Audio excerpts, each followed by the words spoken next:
It's time for one of the best weeks of the college football season as we have an incredible amount of games that we expect to be very close this week. And it all starts on Friday night with Florida State and Virginia.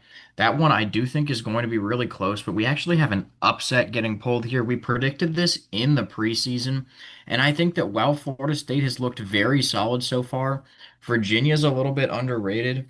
And the Seminoles could get caught looking ahead to a big matchup with Miami next week.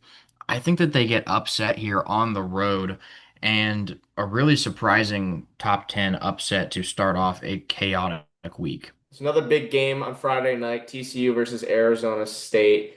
And the Sun Devils need a big win to their season after dropping that early game to Mississippi State on the road. TCU's looked very good, have a dominant win over North Carolina and a win over SMU, who was a playoff team last year. I think Josh Hoover is looking great this season so far, but in their first real test, they will stumble on the road against an Arizona State team that still has a lot of great weapons and has a good chunk of the season to still figure out some of these kinks. The Sun Devils get the win here.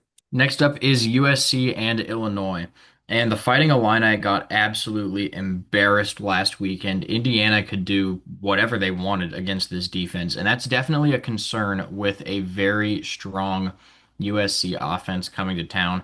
But Illinois has the home field this time, and also I think the Indiana game very much so got out of hand. I really think that people are going to underrate this Illinois team after what we saw. They're not going to be a college football playoff team, but they're still very solid. Jaden Maiava at USC is going to have a very good game, I think. It's going to be a really high scoring one, but I like Illinois to get a very solid bounce back win here against the Trojans. Notre Dame's on the road against Arkansas, and this Razorback team, even though they are 2-2 right now, have looked very competitive with Taylor Green playing some really good football as of right now. I think this is still a interesting game for the Fighting Irish. Yes, their two losses have been to two teams that we have basically in our top 10, with Miami being our number two team. But this is definitely going to be a tough game for the Fighting Irish, but I still think that they are the more complete team, and they should be able to get a win on the road against the Razorbacks, moving to 500. Then it's Duke and Syracuse. Syracuse obviously coming off of the massive upset win over the Clemson Tigers.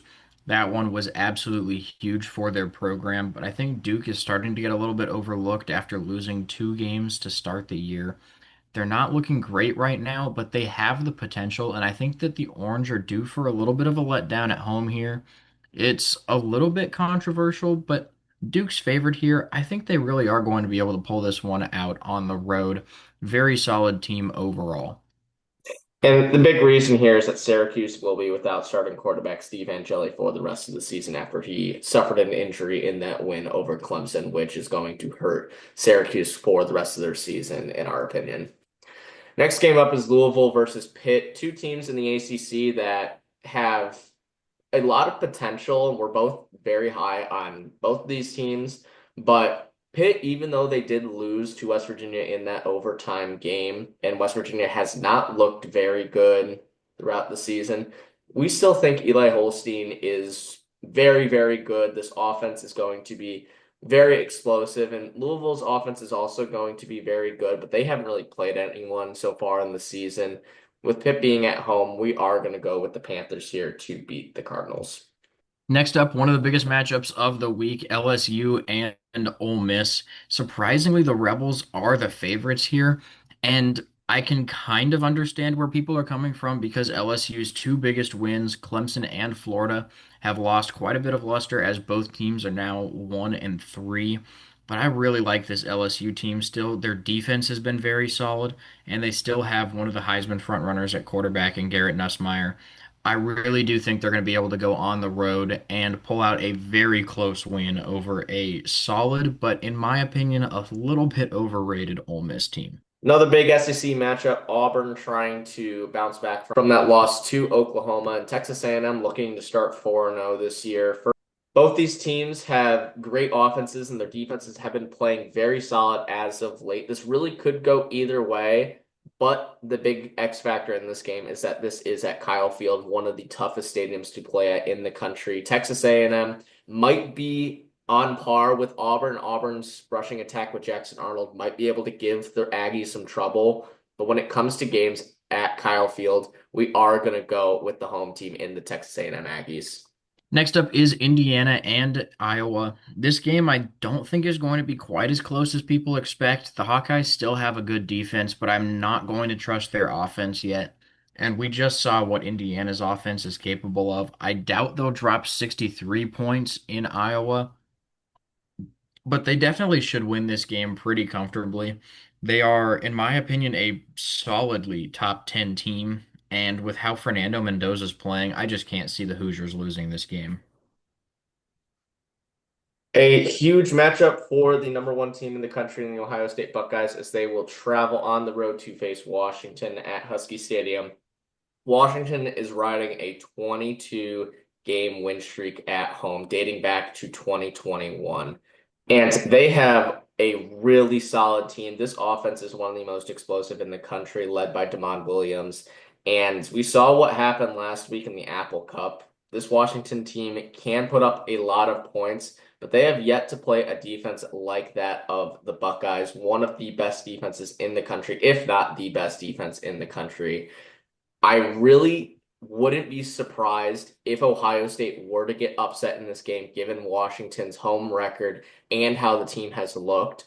But the Buckeyes are just way too complete in this game that I think they will be able to give Damon Williams some issues at home. Julian Sayin will step up to the pressure of such a tough road environment and lead the Buckeyes to a 4-0 start.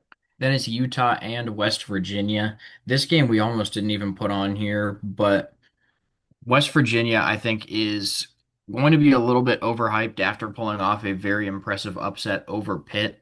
I really think that game was kind of fluky. I don't trust this West Virginia team completely yet, and I really don't see them being able to beat Utah at home. That being said, they might be able to keep it a little bit close. We do have them covering that 12.5 point spread, but I could see it going either way also. If Devin Dampier and this offense figures it out, unlike they were able to do against Texas Tech, I really think they could make this one get out of hand pretty quick and run away with it. Tennessee taking on Mississippi State. We saw the Bulldogs pull off that upset against Arizona State at home earlier in the season. And maybe they're in store for an upset here against a Tennessee team that has looked very good offensively, but defensively, especially against Georgia, were not able to slow down the Georgia Bulldogs. I think Joey Aguilar, though, has been playing out of his mind since transferring in from UCLA this season. And I don't think Mississippi State will have the firepower to keep up with the Tennessee offense, but I would not be shocked if Mississippi State could do it again and pull off another upset. But them starting off 5-0 with a win over a ranked SEC opponent doesn't seem like it's in the cards for them. So the Volunteers will get a huge win on the road. Then Arizona and Iowa State. I think that the Cyclones are very much overrated right now. As you can see, we have them ranked quite a bit lower than they are in the AP poll. And that's really because they haven't done as much as it seems like. Kansas State is nowhere near as good as they were when Iowa State beat them. The win over Iowa is okay, but I think that it's going to look a lot worse after what Indiana does to Iowa this weekend. And just overall, Arizona's a little bit of an underrated team. Noah Fafita's having a quietly very solid season. The Big 12 is always full of upsets, and I think this is going to be one of the bigger ones to start off the season as we get into Big 12 play. Biggest game in the Big Ten as of right now, Oregon taking on Penn State, a whiteout in Happy Valley at night. One of the toughest atmospheres to play at in all of college football. But Penn State has not really impressed us as of late. Drew Aller has not looked very promising at this point in the season. Granted, they haven't played anyone, but he hasn't put up the stats associated with playing against bad competition, unlike Dante Moore, who has looked very comfortable in this Ducks offense. Dan Lanning has done a great job building this offense. And even though both teams haven't really played too many good opponents, Oregon still has two Power Four teams on their schedule that they've beat so far in Oklahoma State and Oregon State. Grant, both of those teams are really, really bad as of right now. But I think that this explosive offense of Oregon will be able to figure out this Penn State defense that has shut down their opponents thus far and get a huge win on the road at Happy Valley. This game really could go either way, but we are going to go with the Ducks getting the upset win. And then another massive game, Alabama and Georgia. This one would have been a lot bigger had the Crimson Tide not lost to Florida State to start the season, but I still think they're a solid team. I just don't know if they can beat Georgia, especially with the Bulldogs being at home. They've looked really solid in 2 out of their 3 games this year. Wasn't impressed with them against Austin Peay. Alabama seemed to have figured things out, but they haven't played a team nearly as good as Florida State since that week 1 game, and the Bulldogs are a whole lot better. I think that Georgia absolutely should win this game, and there's maybe even potential for it to get a little bit ugly if Alabama can't figure the things out that they have been messing up all season. Kentucky taking on a South Carolina team that has not looked very good as of late. Norris Sellers went down with an injury in that blowout loss to Vandy and then didn't look too good against Mizzou, but that game was still close. And this Kentucky team, we said at the beginning of the season, we were decently high on with Zach Calzadas being the starting quarterback, and they have looked very competitive.